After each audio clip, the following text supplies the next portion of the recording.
And on top of that too, is like everyone who's returning from the city is coming with like so much more financial support. Hmm. Like they have like the bank of mom and dad. They might have had like whatever like their parents left them. And those are the kids of like that generation who benefited directly from the New Deal. So they're coming in with like much more capital, much more money to like pay these higher prices that came as a result of downzoning. And like what I always say is that like you're not going to like disappear rich people out of the city by not building housing. They're just going to take out compete poorer people for the same housing Yeah, and And I then think flip it and put it on HGTV. and put it on HGTV. They're going to go on their whole Joanna Gaines service. Yeah. I think that, like, to the extent that people have this idea about like gentrification being caused by new housing being built, it operates in that similar way you were just talking about, Nia, of like not building new housing for people who are moving to the city doesn't stop gentrification entirely. It just actually makes it happen faster. Yeah, that makes it more likely.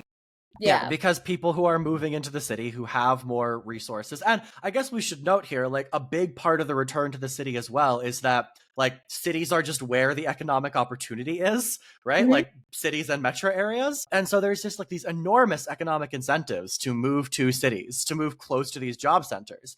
And so the people who are moving to Seattle for Amazon or Microsoft or Boeing, people who are moving to, the Portland area for Nike, people who are moving to the Los Angeles area for the aerospace industry, the entertainment industry, people who are moving to San Francisco for tech or New York for finance, they're going to be making higher incomes. And so the amount of like housing that you need to build, right, in a given metro area, one that's in demand, that has lots of, economic opportunity, lots of high paying jobs, that's not just dependent on like the number of people who live in that metro area now. It's dependent on all of the people who would want to move there if more housing were available. And so not building housing for people in Los Angeles means that the people who live here now who are poorer are getting displaced, even if the population of Los Angeles is not changing substantially. They're just being replaced Yeah, by they're being wealthier people who are moving in.